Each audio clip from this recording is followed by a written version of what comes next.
Okay, good morning to all of you. Welcome to our class. Okay, and the last time we met, we were discussing on how we do audit account receivable. Okay, that's the last time. The last thing we were discussing the last time we met. Okay, how to audit account receivable. And just like the same way we did with the audit of inventory, the audit of non-current assets, okay?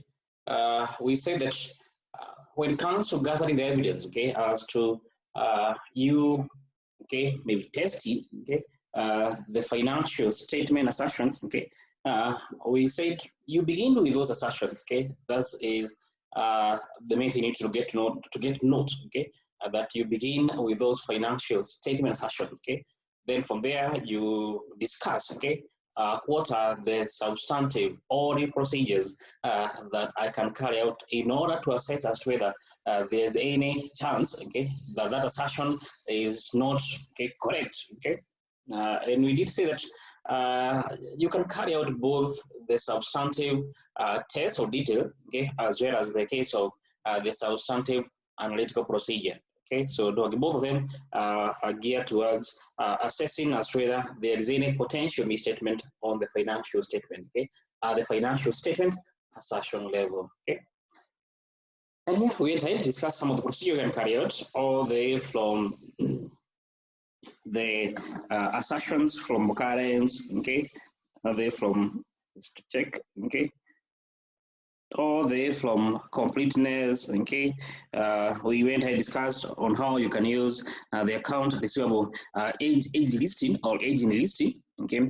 Okay, simply this is where you're going to be classifying the data based on how many days outstanding, okay, is the debt they owe the company, okay. And we say that maybe the key thing here to note is maybe the company, okay, need to maybe understand, okay, what are some of those accounts that we ought, for example, write them down, okay. If, for example, an account is 270 days, okay, it is 270 days, okay, and generally the customer was ready to pay in day 30, okay. That means if this account is due, okay, to 40 days, okay, quite unlikely that as a company you may end up getting the customer paying you the money.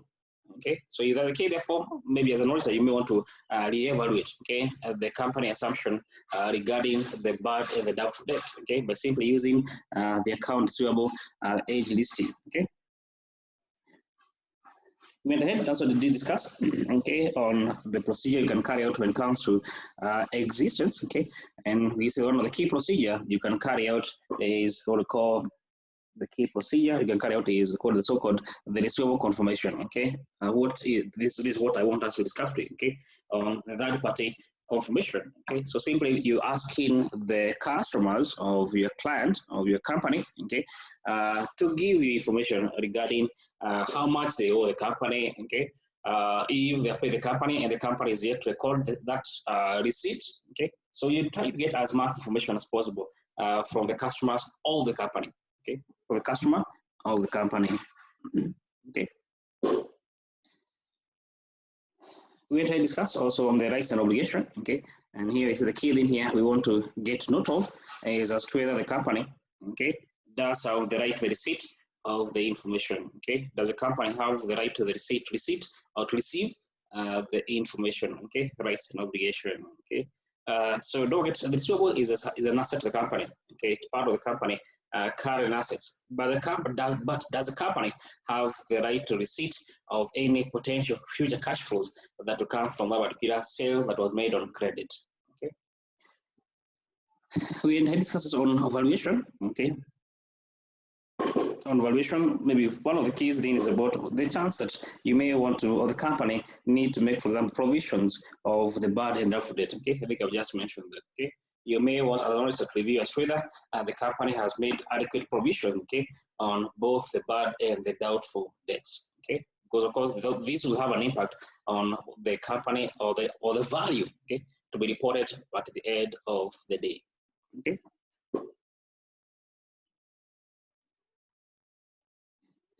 We discuss on classification, okay. We discuss on classification, okay. So where they're going to classify as well as where the accounts can be understood, okay. And you see that one of the key procedure you can use, okay, is more or less that you as an auditor, you need to go through the different disclosure the company has on the draft financial statement, okay. So you go through the company draft financial statement, okay. Well, draft simply means therefore they're yet to be published, okay. So those accounts the company is prepared, but they're to be published, okay. So go through those accounts, okay. Try to see, has the company made the notes, the financial statement regarding the company account receivable? If they have, okay, do you think that party, okay, the shareholder, okay, the market, okay, can be able to understand very well, okay, in detail, okay, regarding the company policies of their the budgets, okay, regarding the company sales that is outstanding, okay. So you need to go through them and research from a third party point of view, okay. But you are not auditor, because you are an expert on composing accounting, okay. However, don't forget the users of the financial statement do not mean necessarily they are accountants. Okay, so try to go into their shoes. Try to go through those notes. Okay, at a start. Okay, does those notes give enough information? Okay, to the users. Okay, regarding matters that do concern the account receivable. Okay. We discussed on cutoff. Okay, cutoff more or less is that the company shall be reporting the receivable, okay, shall be reporting the sale that is made on credit in the correct accounting period. Okay, so in case the sale occurred in the year of 2019, then it ought to be reported in the year 2019, not in the year 2020. Okay, on cutoff. Okay, that every transaction, okay, shall be reported in its correct accounting period. Okay, so there is a cutoff. Okay, and this way we need to, for example, this is the GDN. Okay, the good dispatch note. Okay, the invoices. Okay, you need to ask the client to provide you with all these things. Okay. Okay. Accuracy, generally don't forget they simply where that all the different financial figures that are being presented, okay, on the invoice side, on the receivable side. So all these figures, okay, they do portray an accurate position. They do portray these as they are, okay. If the sale was 10 million, then the company shall be reporting 10 million, not 11 million, okay, not 15 million, okay, simply on the point of the accuracy. Occurrence, of course, this is a P&L, financial statement assertion, okay. It's a profit and loss account assertion, okay. And simply trying to say that is it true that this sale actually did occur, okay. It's like the case of the existence, okay. Even though existence, okay, do apply to the account receivable, okay, do apply to the account receivable, okay. For the occurrence, of course, we apply therefore to the sales that is made on credit, okay. Is it true that actually the sale the company is reported have occurred?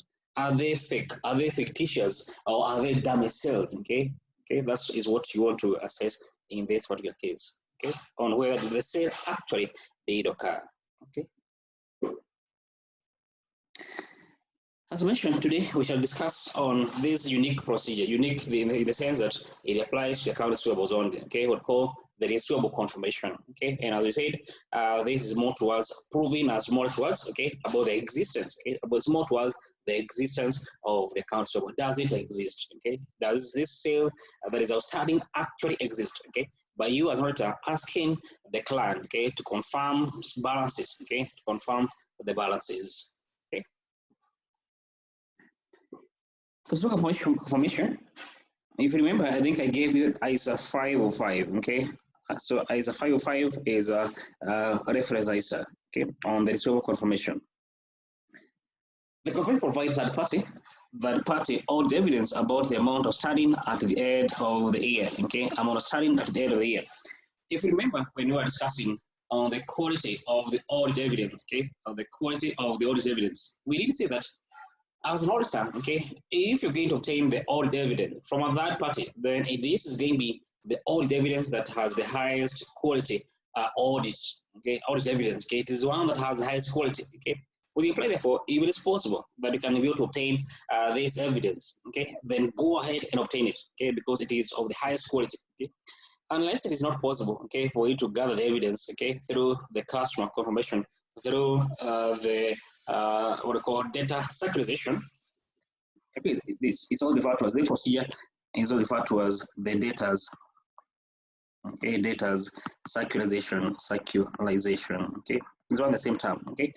So as an auditor, okay, you want to assess, okay, if, for example, the company has gone ahead and reported a sale of 10 million, okay, from customer ABC, okay, you go to customer ABC, okay, of course, through an email, okay, or through a phone call, okay, through letter, physical letter, okay, you want to ask them, okay, from a customer, from the company I'm working angle, it is say that you owe them 10 million. Is it true? Okay, how much do you owe my company, my client? Okay, how much money do you owe my client? Okay, do the figure conflict? Okay, if they do conflict, for example, okay, then you can give me a response. Okay, that this is my suppliers. Okay, don't forget from this customer. Okay, the company you are auditing, your client is a supplier to this customer. Okay, then you can ask them. Okay, if the figure could do conflict, then provide me with your supplier statement. Okay, then you can compare what your company, okay, their customers' data, okay, and you compare that with the report you get from the customer. Okay, so compare the two figures. If, for example, the two figures do conflict, okay, don't forget you're the one who is going to be drafting the letter, okay, and this letter you're going to address it to the customer of your company. However, don't forget the customer doesn't know you. Okay, the customer has no idea who you are. Okay, okay, they know you that you may be PwC, but why should I give the information of my supplier? Okay, of course that's not going to happen. So what do? You're going to be drafting this letter. Okay, you're going to be drafting this letter using the client. Okay, if you're auditing maybe KCB. Okay, you're going to be drafting that letter, okay, using the KCB, okay, of course, everything is the KCB, okay, the letterhead, the person, everything is about KCB, okay, because once the customer receives that letter, okay, once the customer do receive that letter, they're going to get to understand, okay, that this is my supplier, okay, who is asking me to provide this information to their auditor, okay. So say therefore, don't forget, you're going to be lighting this letter, okay, through your client, not you, okay. So say, of course, it is you who is going to instigate the entire process, okay. It is you who is going to begin and end the entire process. It's you who is going to control what is happening in the process. However, the customer need to understand that the letter is coming from their supplier, that the company that you are auditing, okay. And you see that this is an excellent source of audit evidence. Okay, I think I mentioned. Don't forget to say that the audit evidence obtained from that party, okay, is or has the highest quality audit evidence. Okay, it is give us the highest quality of audit evidence. Okay, it provides more evidence, okay, about the existence, rights and obligation, but not on valuation. Okay, it is not on valuation, but on the existence. Okay, valuation of essentially, as you mentioned, this more is what figure should we be reporting. Okay, it does not give you more about, for example, the bad and the doubtful debt. Okay, this procedure does not provide that. Okay, it provides you with evidence regarding the existence, as well as the company has the right to the receipt of any potential future cash flows that might flow from that particular sale. Okay, so get to know that they provide evidence regarding existence, okay, that actually a sale did occur. Once the customer confirms this is the balance I owe my supplier, okay, that the company you are auditing, okay, then of course, an auditor, you get in code a bit comfortable that actually the sale did occur. And of course, the company, if the sale did occur, by default, therefore, it means, therefore, as a company, as an auditor, therefore, you can say that the company has the right to the receipt of the cash flow when the customer do pay in future. Okay.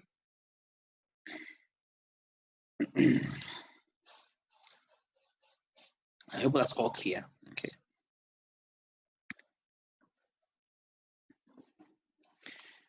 As I mentioned, okay, the confirmation, okay, there are audit evidence obtained as direct written response to the auditor from that party in paper form or in the electronic format. Okay. Okay. As I mentioned, don't forget how is the process going to be carried out. Okay. As we said, we are going to have the client, okay, is one who is going to write the letter. Okay. Of course, you're going to be the one instigating the process. Okay. You're going to tell the client, I would want to contact your customer. I do want to confirm A, B, C, or D. Okay. Now, the letter, okay, of course, as I mentioned, don't forget you are a third party. Okay. You are a third party to the customer. You are a third party to the customer. So in case you're the one who's going to be writing the letter, then of course the customer is not going to make a response. They don't know you, okay, as I mentioned, okay. You're PwC, they only know you from being an outsider, okay. So to you, you are that party, don't forget, okay. So therefore, essentially, because of the element of confidentiality, they may not disclose to you, okay. So as I mentioned, okay, you are the one who is going to ask the client, okay. You are the one who is going to ask the client, okay, to draft the letter, okay. Once they are customer, okay, don't forget your client is a supplier to those customers now, okay. Once the company's customer receive that letter or that email, okay, or that SMS, whatever it is, okay, now they're going to make response, not to the client, okay, not the client.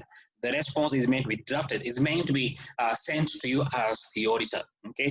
The client is going to introduce you in the letter, in the email, okay, as their auditor, okay. That we as KCB, okay, you as our customer, okay, person A, we would want you, okay, as a customer to confirm to our auditor, in this case PwC, here attached, okay, or in the email, okay, respond on the following matter A, B, C, and D, okay. So get to know that's how the letter is going to be drafted, okay.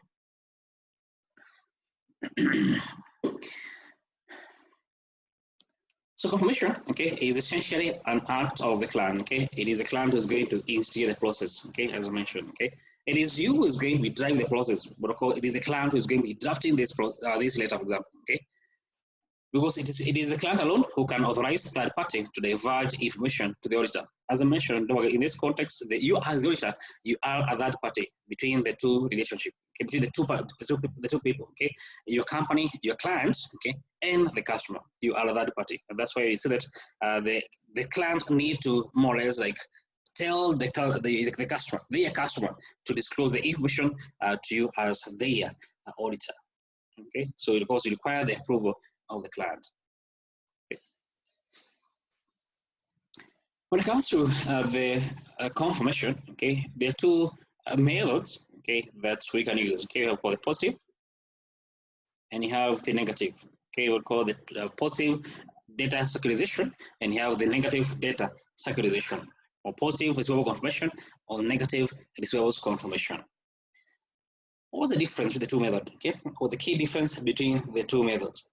Okay, now the key difference is essentially, okay, is how do the client more or less make the response? Okay, not the client, the customer of your client. Okay, how do they make the response? Okay, so generally they can make response if they agree or disagree. Okay, that's called positive. But in case they're only going to make the response, okay, in case maybe the account there's a disagreement, okay, they're going to call the negative. Okay, and we shall discuss along in detail the key difference to the two methods. Okay.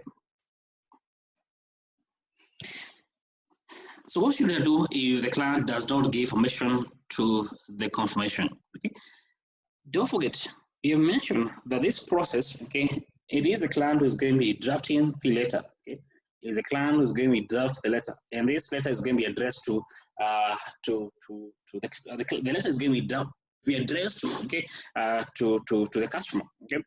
Now, until now the client does not assist you, okay, in getting or in gathering this information, what do you do? Okay, if the client does not write that letter, okay, or doesn't write that that email, okay, what do you do as an auditor? Okay, the first thing you may want to understand, okay, is why is there a refusal by my client, okay, by my client for me to contact or get information from their customer?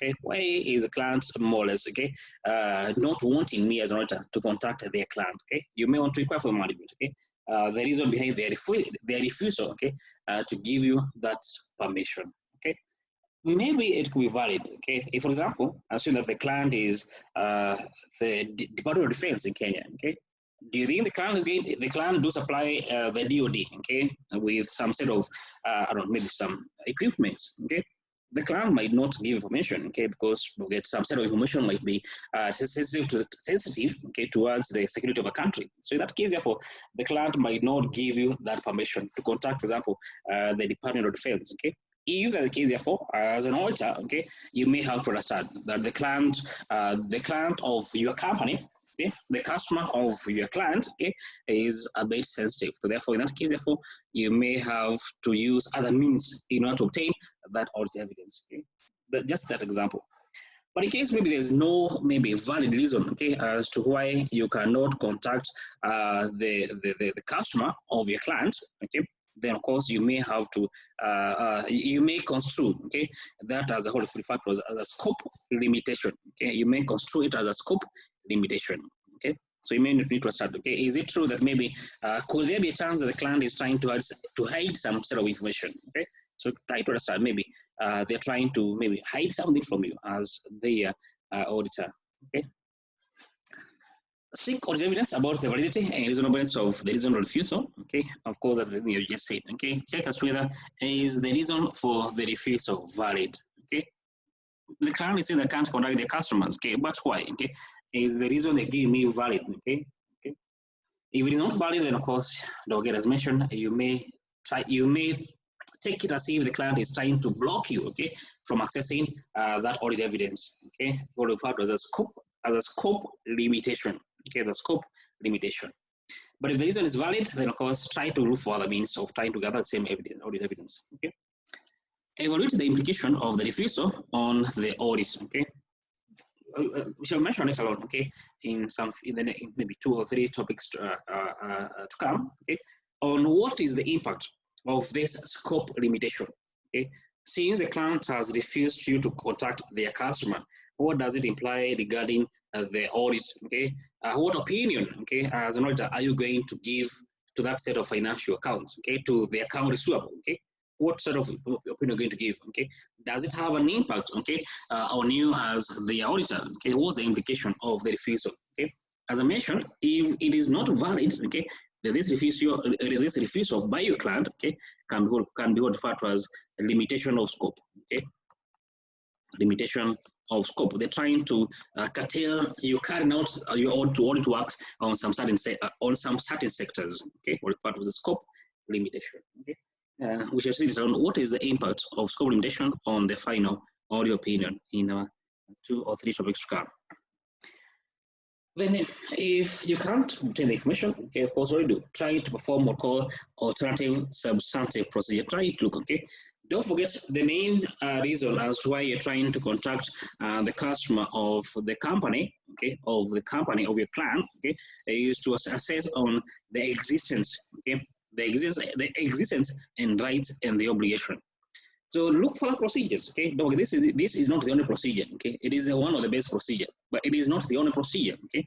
So use other procedures, okay, that we discussed under the existence. Try to easier some other procedures that can use as an auditor, okay? Communicate with those governance, okay? The refusal by the day-to-day management, okay, as to why you cannot contact the customer of their kind customers. Okay, you consider it communication with those child governance. Okay, and if you remember, we did say that you do this through the audit committee. Okay, you do this through the audit committee. Okay. So in case the day-to-day management, the CEO, the CFO, okay, they are blocking your attempt in obtaining audit evidence, what do? You tell those child governance, you tell through the audit committee, I would want to obtain this audit evidence. However, the management has refused me to conduct your customer. Okay, so tell them, okay, so that they can become aware of it. Okay.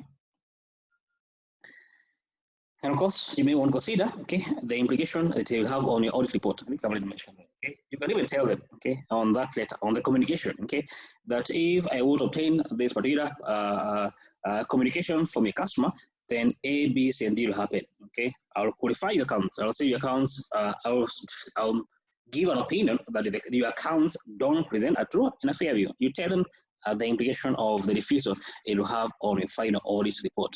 Okay. That's what you do generally in case the client does not give you permission for you to contact their customers. Okay.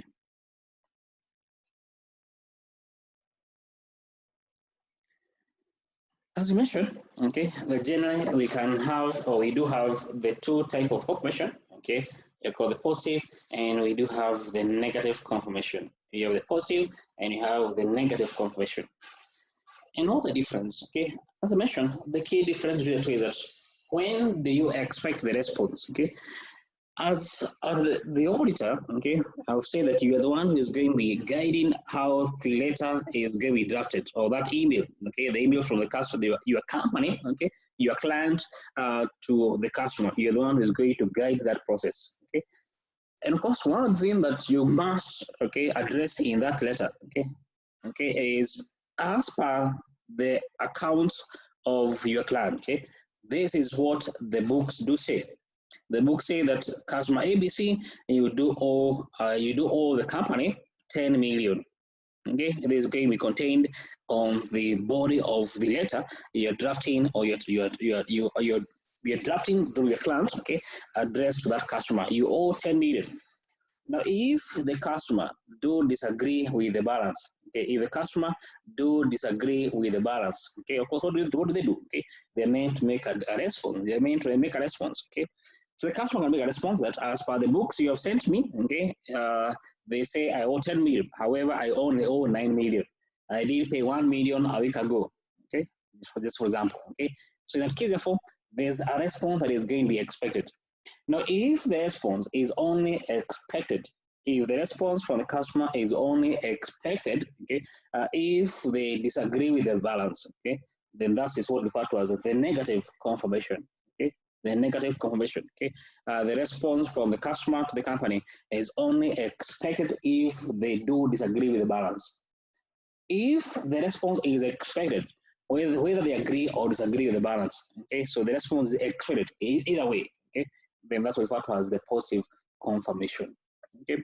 So that again, the key difference between the two, okay, the positive and the negative confirmation, okay. So the positive confirmation is one in which the confirming party, okay, that is this is the customer of your company, of your client, okay, respond to the auditor, okay, indicating whether they agree or disagree, okay. So the response is expected whether they do agree or they don't agree with the balance, okay. So either way, we do expect a response from the customer, okay. In the case of the negative confirmation, it is one in which the confirming party, in this case, you're saying the customer of your company, okay, respond to the auditor if only they disagree with the balance, okay. So if maybe the customer, okay, don't, if the customer does not make the response, okay, if the customer do not make the response, then what happened? In the case of the negative confirmation, just to get your idea and just to get to know whether they're still in class. Yes. Yes. Hey, Jeffrey. Yes. Yes. What happened if, for example, the customer do not make the response, okay, and the way the letter was drafted, it was a negative confirmation request. What do you do as an auditor? Uh, You got the question? no. No. Okay, let me repeat. When you're drafting a letter, okay, the email, whatever it is, in whatever context it is, okay, you're going to ask the customer, okay, to make a response, okay. If it is a positive confirmation, the customer, okay, whatever sentence you're going to use, the customer is meant to make a response whether they agree or they disagree with the balance, okay. That's the case of the positive confirmation. In the case of negative confirmation, you're going to advise the client, the customer of your client, to make a response only if they disagree with the balance. Okay. Yeah. Now, if now you did send out a negative confirmation request, the letter was in negative format, okay, and you don't get a response from the customer, what happened? What happened? We look for other substantive procedures. Mm-hmm. You look for other substantive audit procedure.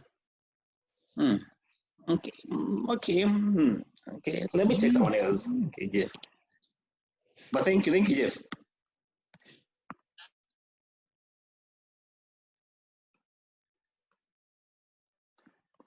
Quinton. Yes. Yes.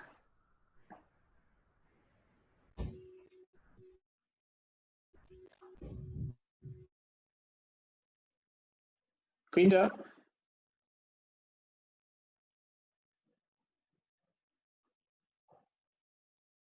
Quinta, you ran away.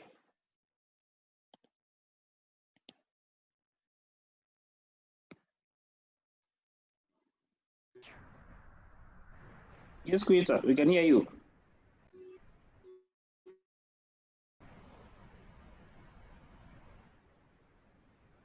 Hey, what's happening, Quinta, from your side?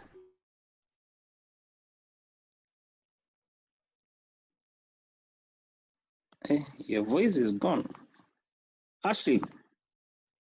Yes. Yes. Please come again. The question. If you did send out a negative confirmation request, okay, if you did send out a negative confirmation request as an auditor, okay, and you don't get a response from the customer, okay, you did write a letter, okay, to customer ABC, okay, however, the customer does not make a response to your query, okay, and this was a negative confirmation request. What do you do? I think you can check with the receivable balance or inquiry management. Okay. You check the management. You inquire on the balance and you check the management. Okay. Let me check someone else. Delphine.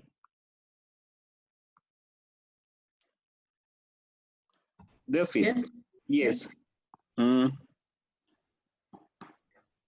I would assume that if they are not responding, then they are agreeing. So I Yes. will take it that they are That's what. agreeing. That's true. Thank you, Delphine. That's true. That's what you do. Okay. If they're not making a response, what do? You assume they have agreed with the balance. Okay. Simple as that. Okay.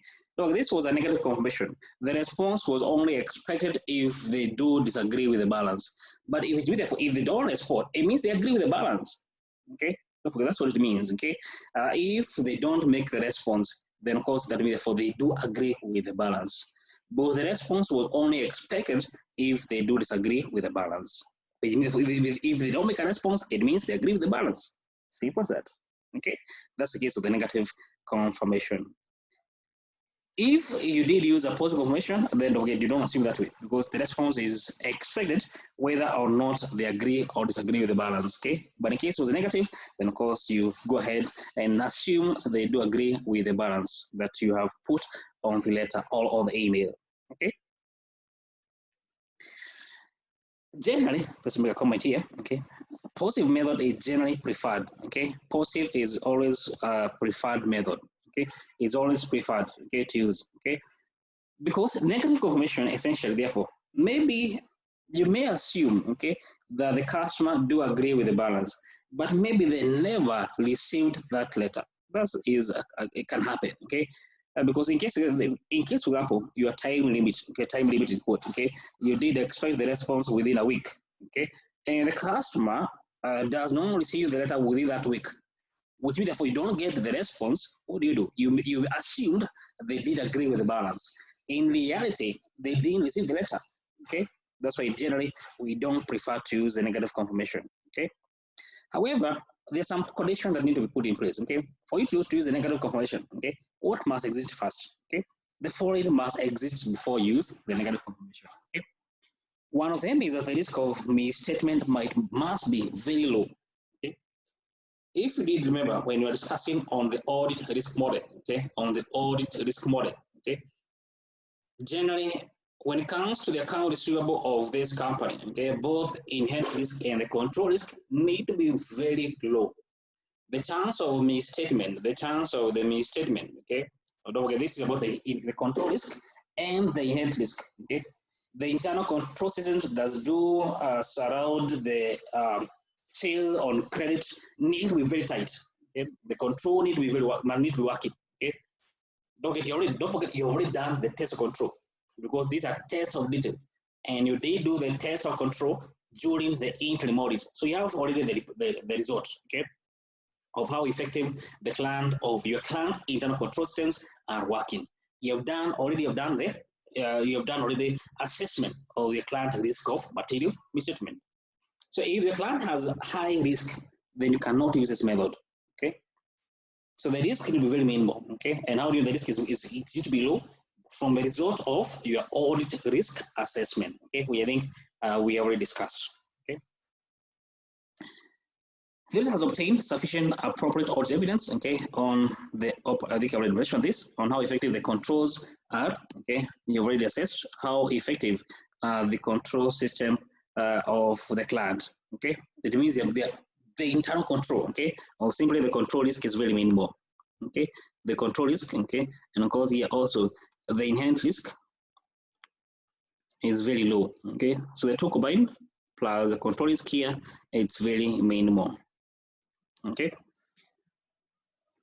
At the same time, the population consists of large number of small homogeneous account balances. Okay, they are small in size. Okay, at the same time, they are homogeneous. Okay, they more or less going to be similar sales made to very different and diverse customer. Okay, so they need to be homogeneous. Okay, the customer might be diverse. Okay, they need to be quite, first of all, they need to be large in number. Okay, for you to do the sampling. Don't forget. Okay. Don't forget here is simply the use of the statistical, the condition for you to use a statistical sampling method. Okay, sampling method. Okay, they need to be large for that's for sure. Okay, and the items themselves need to be homogeneous. Okay, need to be large and homogeneous. Okay. Also, they need to be very low exception. Okay, exception expected on that particular account. Okay, the exceptions need to be quite low. Okay, and also there is not aware of any condition that would warrant the customer to disregard the request. Okay, you're not aware that the customer might refuse to give the response. Okay, if you are aware that the customer might refuse to give the response, then don't use this method. Okay, in short. Okay. If, for example, the customer, maybe, for example, the customer has no access to maybe the email, okay, whatever contact it is, okay, or maybe the letter will take too long to reach to the customer, then don't use this method, okay, because you may end up thinking the customer did agree with the balance, and maybe the customer never got that letter, okay. So in case you are aware of situations, okay, or scenarios which might make the customer not make the response, okay, then you ought not to use this method. Okay, only use in case you don't know the customer is aware the customer is going to make a response. Okay, you're not aware the customer refusal. Okay, or the chance that they might refuse to make that response. Okay. As I mentioned before, don't forget we generally do use the positive. We need to use the positive. Okay. But now, what do you think is going to be the common method used, the positive or the negative? By most auditors, what do you think is a common method used? Positive or the negative?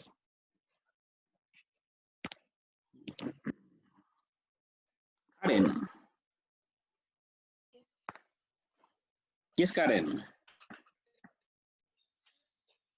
I think most of the auditors, they do prefer negative. That's true. Okay. In most cases, the auditor is going to use the negative confirmation. Okay. In most cases, they may to use is going to use the negative confirmation.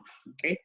But as mentioned, the preferred method is a positive. The preferred method is a positive. But in most cases, auditors do use the negative confirmation. Okay. I hope that's all clear. Okay. Okay, just to maybe repeat what you've just said. Okay. On the points note when it comes to the receivables confirmation. Okay.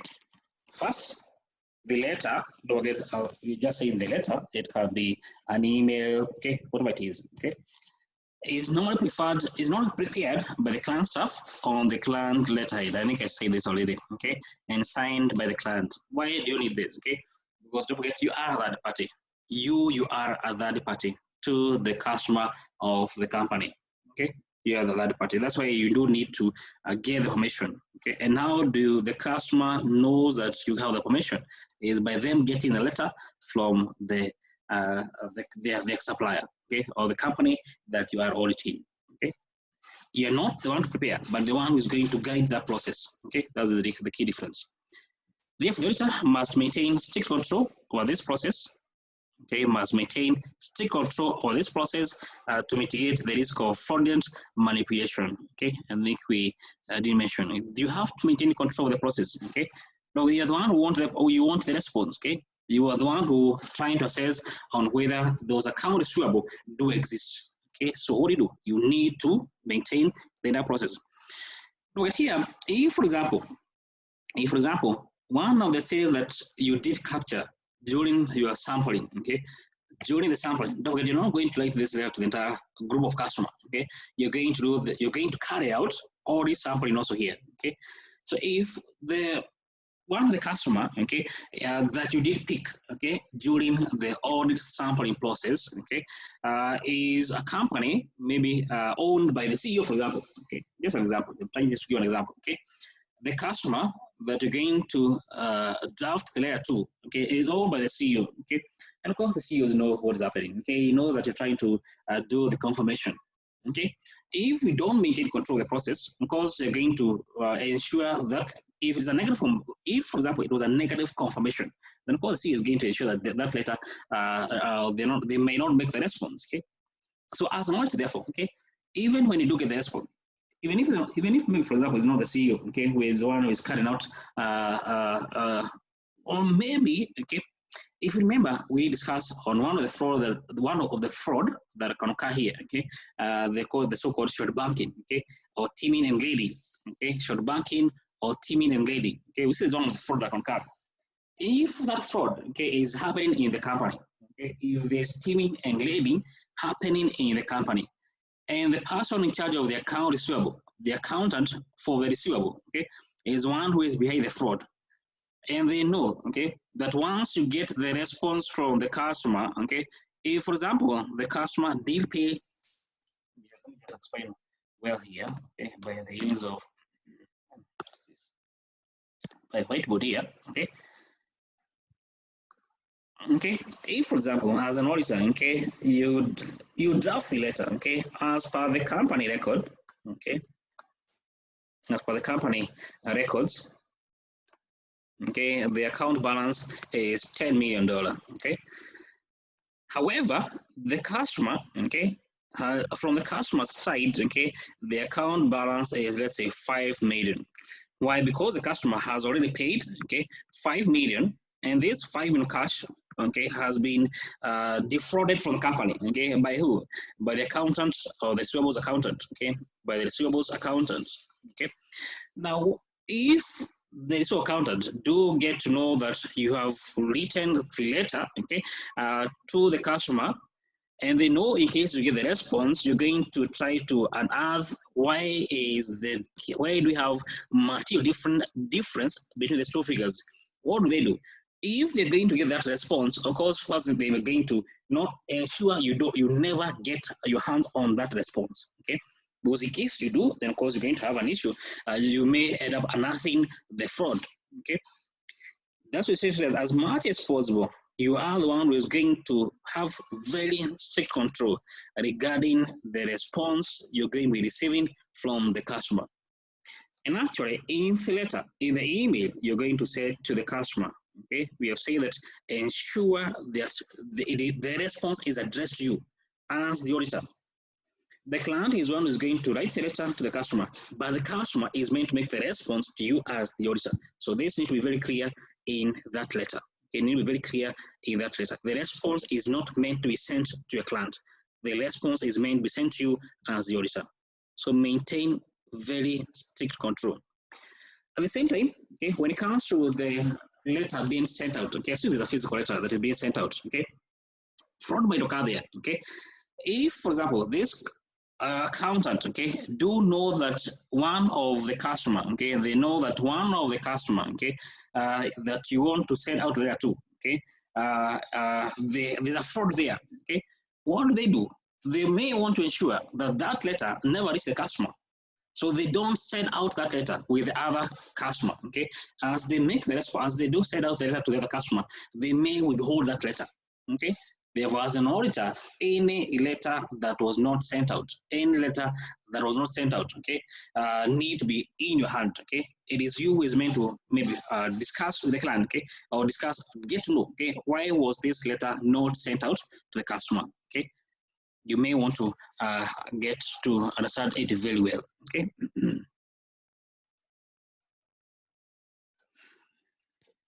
Okay, so actually asking why do the auditor prefer negative as opposed to the positive, okay?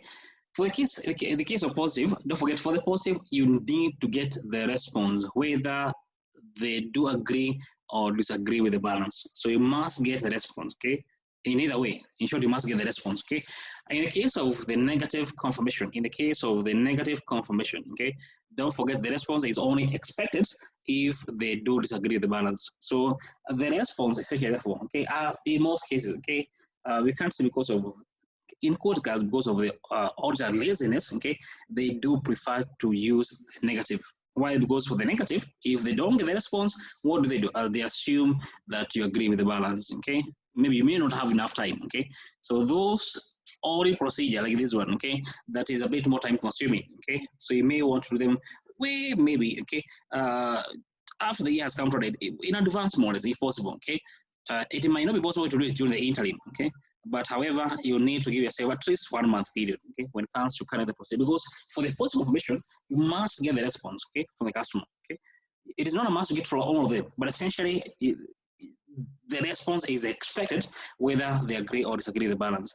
For the negative, the response is only expected if they do disagree with the balance. Okay, so as auditors, they may go ahead and assume that you agree with the balances. Okay, whereas maybe the rest never reached you. Okay, so it's in quote some sort of laziness. Okay, if we can say that from the side of the auditor, and that's why they do prefer the negative as opposed to the positive. Okay, I hope that's clear, Ashley. Okay.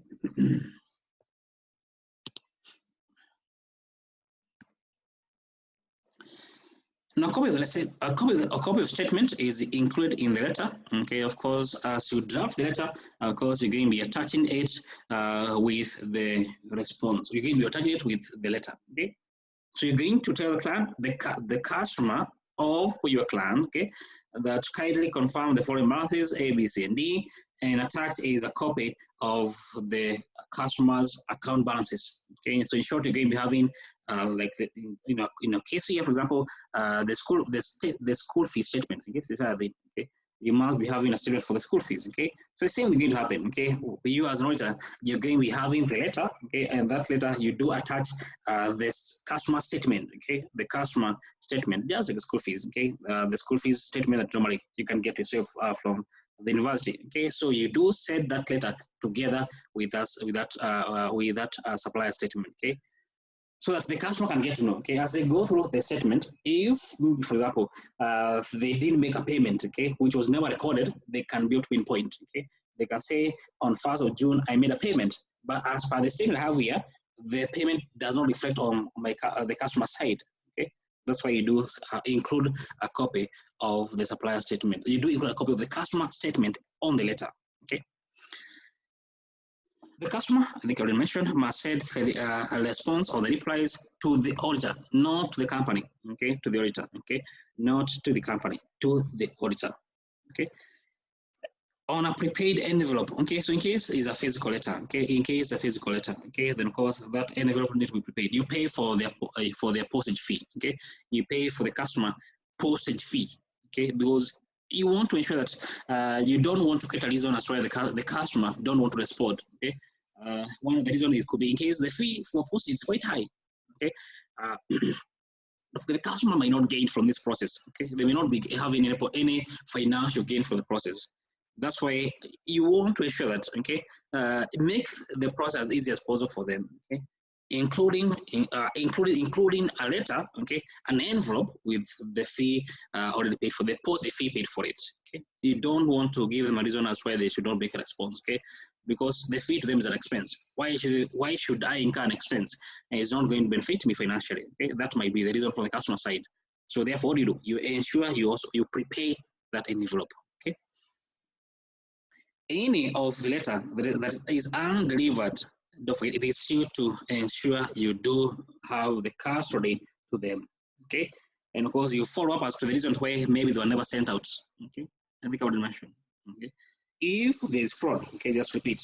If there could be potential fraud occurring on the company accounts, okay, if there could be fraud occurring on the company accounts, and the person in charge of that fraud is the accountant for the receivable, okay, of course, they may want to ensure that the customer will never get that particular statement, okay, so they may ensure that that letter is never delivered, okay, so they may withhold it, okay. That's why I said, as an auditor, ensure that every single letter that you did draft is delivered to the customer. If not, then get to understand as to why maybe that letter was never delivered to the customer. Okay. Okay, so here is an example of a letter that you can draft, okay, that is drafted by the company audit, okay, of course, addressed to the customer of the company. Okay, so take 1 minute to go through it.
Okay, so just read a comment. Okay, I presuppose that you have gone through this letter.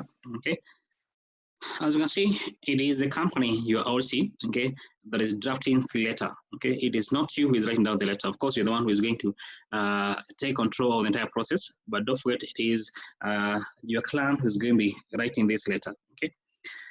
And of course, as I mentioned, don't forget here, you do ask, okay, so the client here, okay, we're going to see this part, okay. Conform directly to our auditors, okay, your indebtedness to us, okay, which according to our records amount to. So here, you may want to mention the amount or not, okay.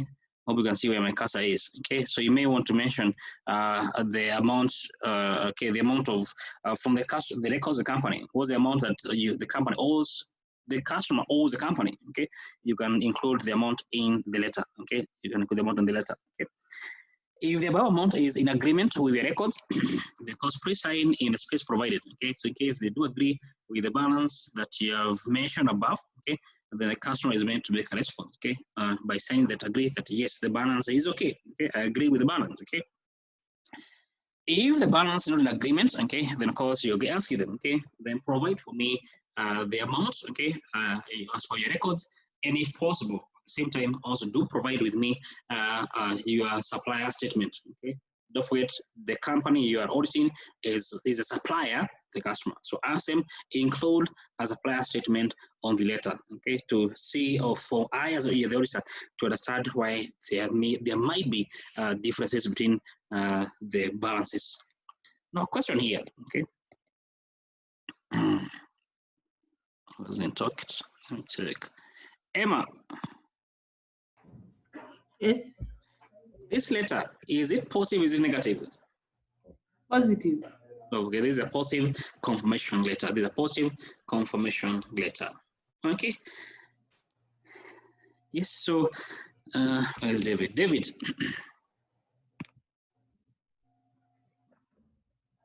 Yes. Okay, we can take a break. 15-minute break. Okay, then 15 minutes break. Okay, then I think I meet at 9. 9, that's 2. Okay, can meet at 9, that's 2 then. Okay, 15 minutes break. Okay, see you then at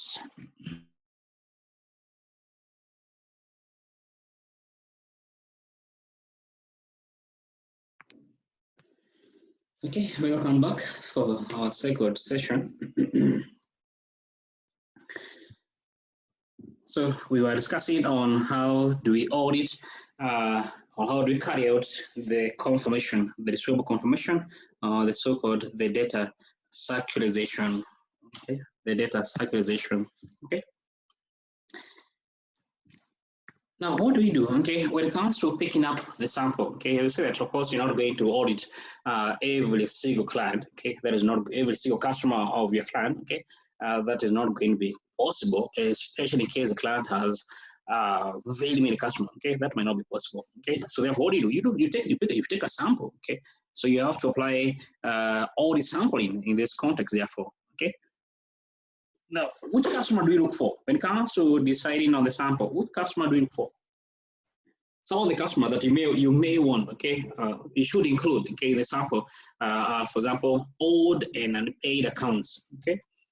If you remember when we were discussing on the receivables age listing, if you remember discussing on the receivable age listing, okay, we did say that you're going to be, or you could do categorize the customer, okay, based on 0 to 30 days, for example, that 1 to 60, 1 to 90, whatever classification you use, okay. But essentially, okay, you may want to get note of if you have customers who have been in the company record for the last 5 years, okay, maybe more than a year, okay, and as per the sale contract of the company, the customer was meant to pay, or they were meant to pay, okay, and maybe in day 30, and now it's a year past that agreement, then could there be a chance that maybe that customer is a bad and doubtful debt, okay? Why should the company continue recognizing that customer, okay, in their books, okay? So get to unearth, okay? And of course, one of the easiest way of trying to unearth for the reason behind the company continuation to recognize the customer is basically the customer, okay? Is there a chance that this money will be paid, okay? So ask the customer, confirm from them, okay? Maybe ask whether they will ever pay the money, okay? If not, then you may want to ask the customer, okay, the company, okay, to do a write down, okay, to reevaluate, okay, their account receivable value, okay, to assess on the evaluation of the account receivable, okay. So those owed and unpaid accounts, okay, should the company not recognize them going forward, for example, okay. Then accounts written off, okay, accounts written off during the period under review, okay, those accounts that have been written off during the period under review, okay. Sometimes you can't have fraud occurring in the account receivable, okay. I think we have mentioned that in the past, okay. Now, what happens is that what may happen, okay, is if, for example, the company made a fictitious sale. If a company made a fictitious sale, okay, to a customer who never did exist, it can happen, okay. If, for example, there's someone who's trying to steal the inventory of the company, okay, then they may end up making a fictitious sale, okay. And of course, the company never receives that money, okay, because in the first place, it was a fictitious sale, okay. So as an auditor, okay, maybe just before you come to audit the accounts of the company, what happened, okay, so that we try to, in quote, hide that fictitious sale, okay, is write it off, okay, the person in charge, okay, the management maybe, okay, end up writing off that account, okay. Now those customers, okay, those accounts have been written off during the period, okay. Now you may want to go in detail, okay, introspect them. Could there be that these accounts were just fraud, okay? Would there be a chance that the accounts were fraud, okay?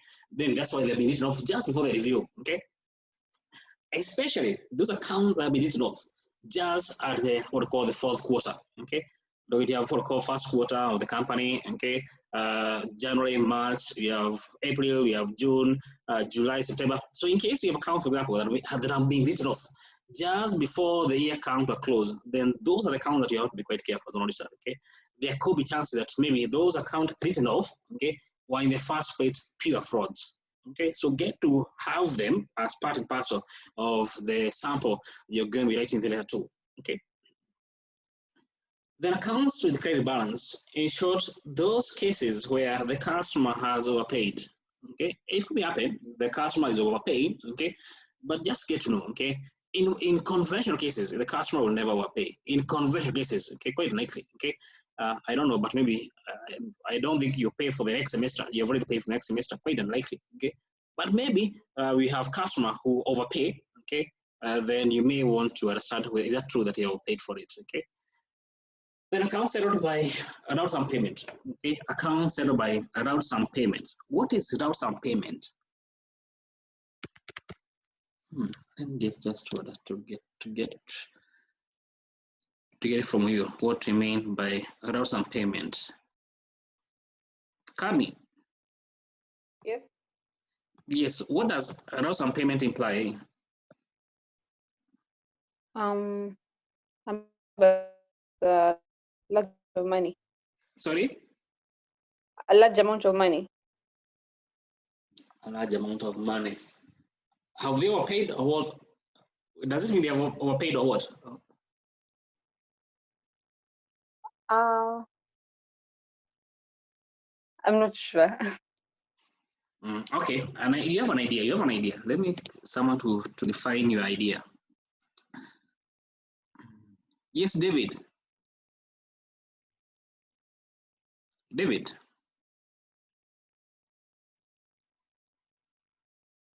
David, you came and you left. David. I'm here. Yeah, you okay? Okay. Yes. Yeah. I had a different idea. Yes. Okay. From Kami's idea. Yes. What's your idea? I was thinking since lump sum is like a one. I was thinking because lump sum is one amount. Yes. Then round sum should be like in bits. In bits. You pay in bits. So the customer, they owe the company 10 million. They pay 1 million, 2 million, 3 million in bit and pieces, more or less like that. Yeah. Okay. Yeah. Okay. Thank you, David. Emma.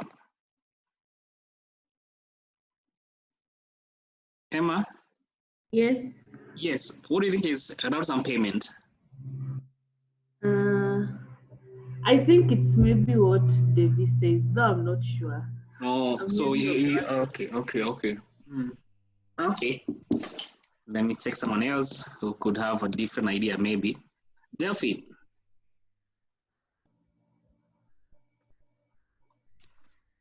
Delphine.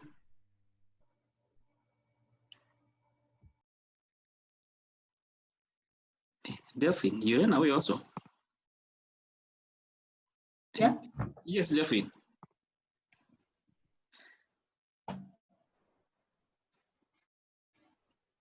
Delphine. I don't know the definition. You don't know.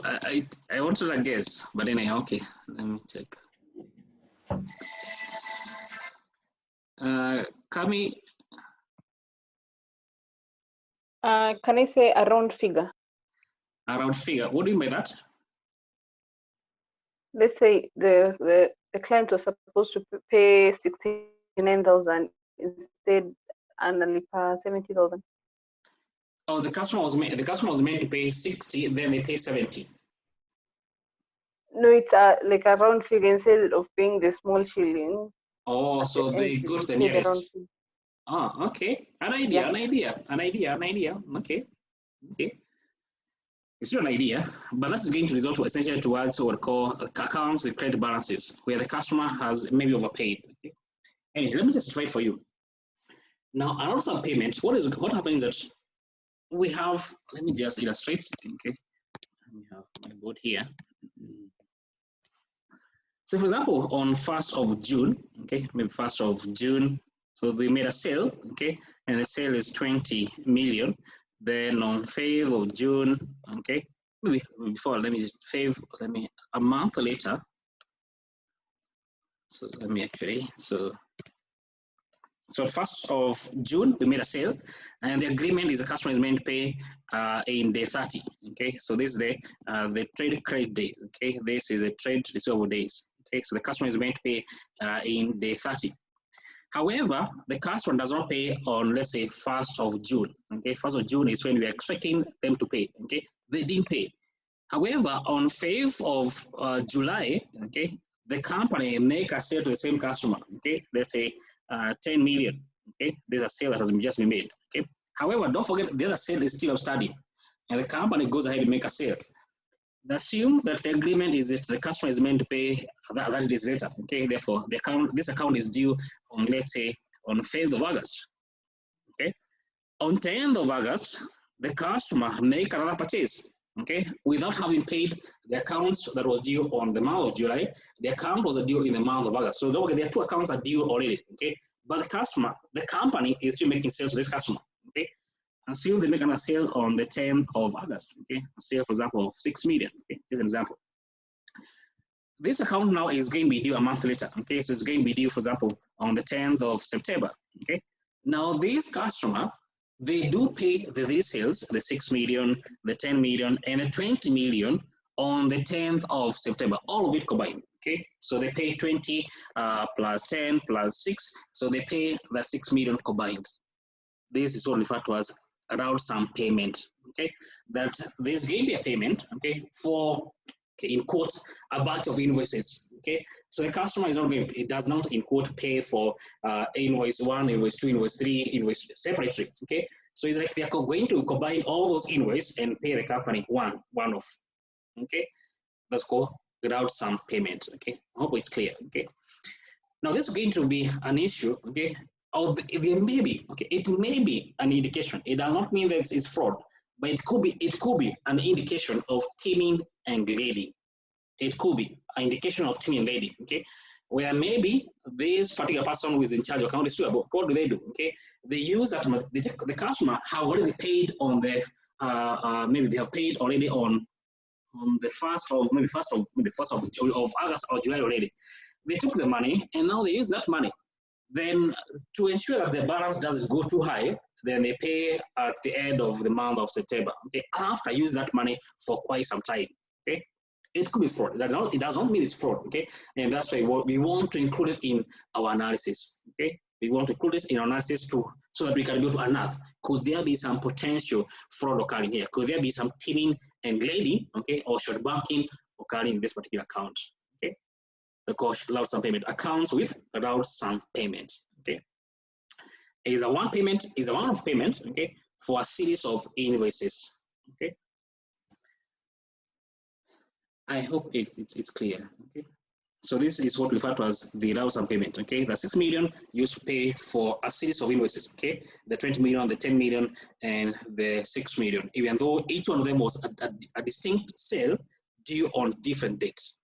Okay.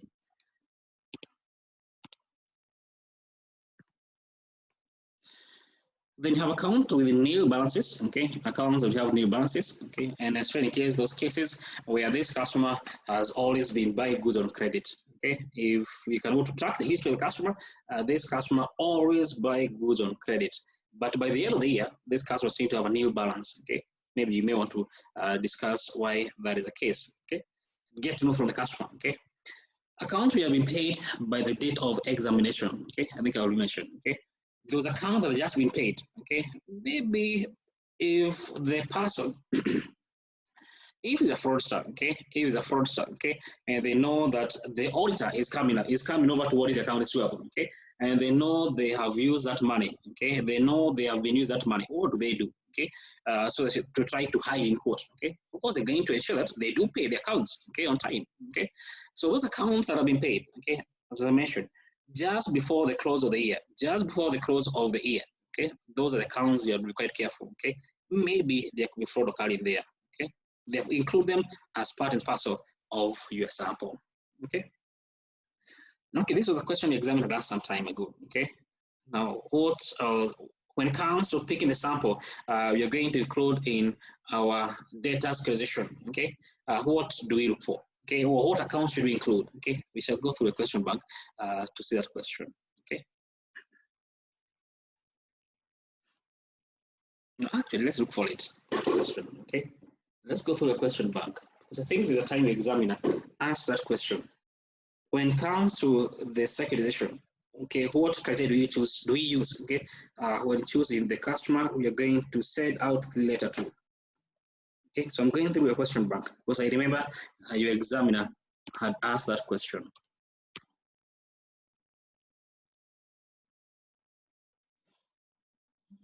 So Ashley is asking, can adopt on payment imply payment in arrears? Payment in arrears. Okay, it could be. So it can be payment in arrears. Yeah, okay, it could be payment in arrears. Yeah, it could be. Okay, only that this time around that there are series of invoices. Okay, don't forget payment in arrears can be one of payment for the invoice, but for some payment there are many invoices, not just one. Okay, there are series of invoices. Okay, that the customer used or just pays at once. Okay, that's what we mean by the route some payment. Is they're all in arrears, but they are at once. They're paid at once. Okay.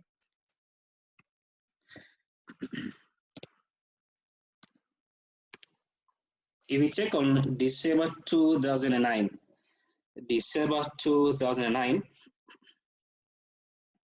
question 3, part C. December 2009, question 3, part C. December 2009, question 3, part C. Okay. It's asking you, describe the criteria used when selecting the data who should be circularized. Okay, what criteria do you follow when it comes to selecting the customer, okay, that we ought to circularize? Okay, okay, I think they are, I don't know whether since it's described, okay, I would assume that you're meant to have at least 3. Okay, I don't know whether you're meant to have 6 or 3, but I guess you have at least 3. Okay, since you're going to be describing, okay, because there's a 6 marks question. Okay, so you describe. Okay, there are 6 already here. Okay, and the 6 criteria you can use when it comes to picking the sample, the customer who should be auditing. Okay, okay, and that's the question. December 2009, question 3, part C. Criteria used when selecting data who should be circularized. Okay, and this is the simple criteria that we can use. Okay.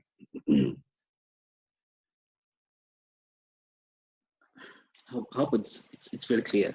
Okay.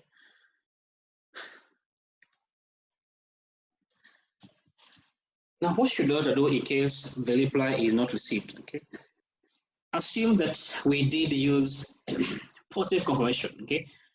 If it was a negative confirmation, okay, I think I already said, okay, if it was a negative confirmation, then of course you're going to assume the customer agreed with the balance, okay, if it was negative confirmation. So we are not going to be in quote concerned too much regarding the non-response, okay, because anyway, we made an assumption that the non-response simply means they did agree with the balance, okay.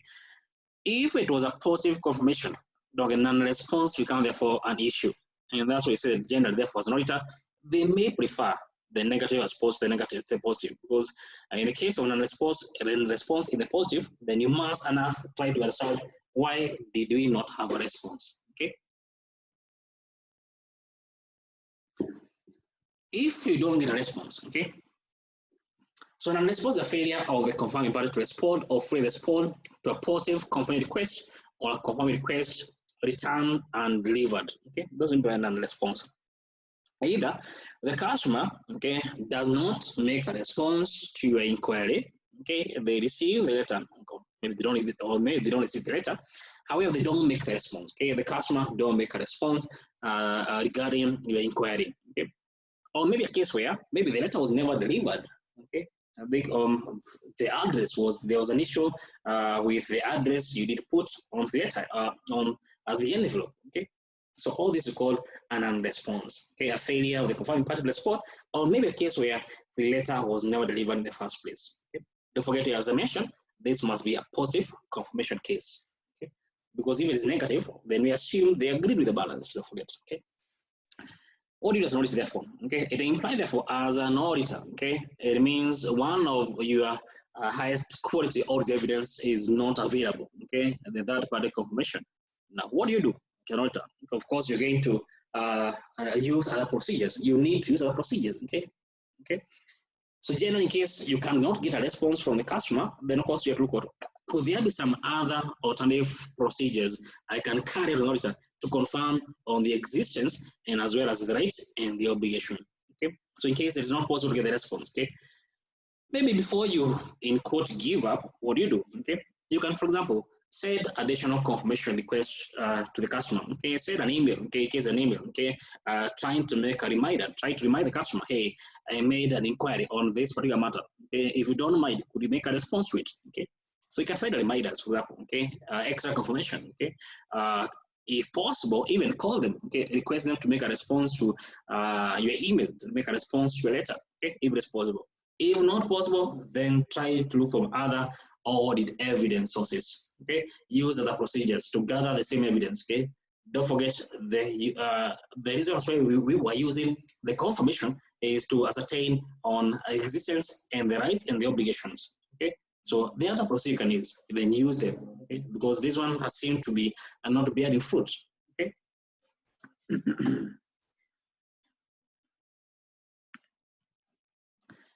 Now, what happens if the response shows a different amount to that in the record? Okay. Now, this is referred to as an exception. Okay, this is referred to as an exception.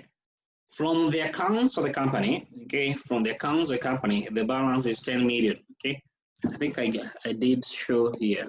Just to let me share my board again. This is what I mean by an exception. Okay, from the balance of the customer, from the company, they say the customer owes them 10 million. From the customer side, they say the company, the customer say that the company owes, the customer says the company, they owe the company only 5 million. Now this is referred to as an exception, okay? The balances in the accounts of the two companies, the company, the customer, and the company also, okay? They seem to have different figures altogether with regard to the account receivable. That's essentially what I mean by an exception, okay?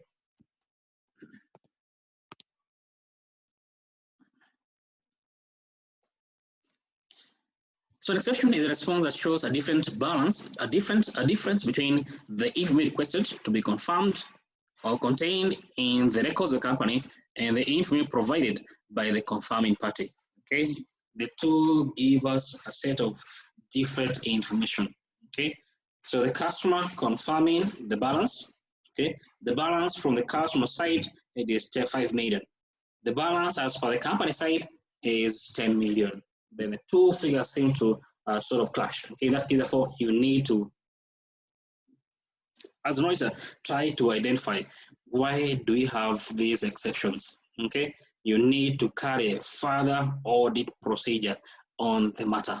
Okay, further audit procedure on the matter. Okay.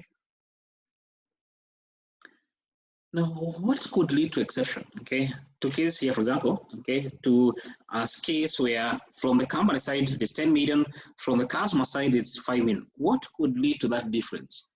Okay, what could lead to that difference? One of the issues, okay, could be in case, for example, the customer, okay, the customer has already paid the company. However, the company is yet to receive the money. Okay, well, that's clear.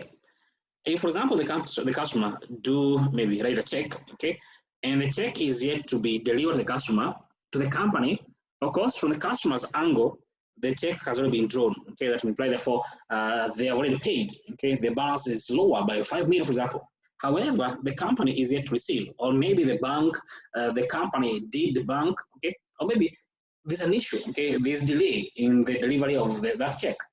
In that case, therefore, you may have that particular case. So you may have a case where there is difference between the two balances, okay, called for the cash in transit accounts, okay, where the two, okay, where the two cases, okay, the customer has paid, okay, the company is yet to receive, okay, of course, therefore, you do extract, there will be an exception in that particular case. Okay, the payment has been made, however, the customer is yet to, the company is yet to receive the money.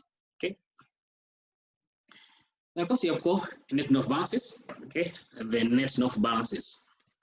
Now, sometimes you have a case where the customer or the company is also a supplier to the company, okay. The customer of the company is also a supplier to the company, okay.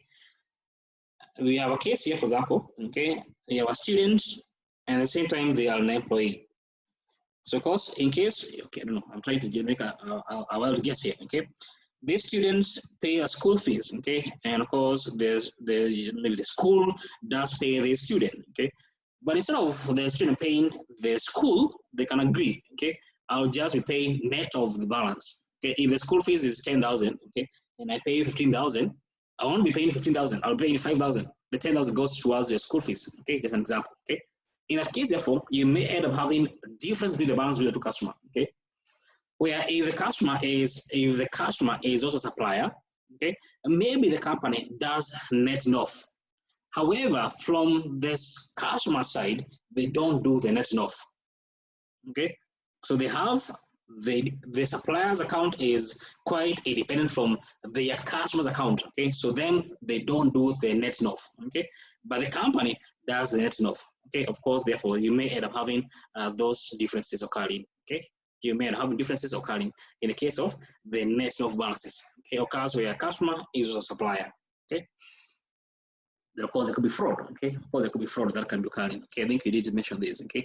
Teaming and leading, okay? Short banking, stealing of monies, okay? Incorrect posting, okay? So we have example case where we do post in the wrong account, okay? You pay the school fees, but the person in charge of posting your accounts for students, for example, okay? They post in another student account. That could be, it can be a fraud or it can be an error for sure, okay? But that can occur, okay? Where you have posting done in the wrong account. And the same thing applies here, okay? Money received and posted in the wrong account, okay? Then of course you can have the issue regarding the cut-off issues, okay? Cut-off issues is more towards when was the posting done, okay? So maybe if the company does not have they don't record the accounts in the right account period, okay? Then of course you may have having issues, okay? The company made a sale in the month of December, okay? However, they recorded in the month of January. From the customer side, maybe they did receive or the invoice received was in the month of December. So the customer did make a recognition in the month of December. However, the company never made a recognition until the month of January, okay? Of course, you can expect that there'll be a difference between those two balances, okay? There'll be difference between those two balances for sure. Okay, if the proper cutoff is not being followed by the supplier as well as the customer or the company. Okay, the company and of course their customer. Okay, if they don't have proper, they don't account for the transaction in the proper accounting period. Okay, that's the reason as why you may have cutoff issues. Okay. Now I think I've already shared with you. Okay, I think I shared with you as a 505. Okay, I think I did share with you this ISA. Okay, I'll propose it. Okay, it has more information. Okay, than of course what we are discussing. So I would propose. Okay, you go through that ISA. Okay, it is giving you quite good notes for you for yourself. Okay, so I propose that you attempt to go through that ISA. Okay, it's good for consumption definitely. Okay, so check it out. Okay, as much as possible. Okay. Yes, and maybe I think we can call it a day and we can meet tomorrow. Okay, I think we can call it a day. We meet tomorrow. Okay, fair enough. See you tomorrow. If you're not signed, of course, you sign the register. Okay.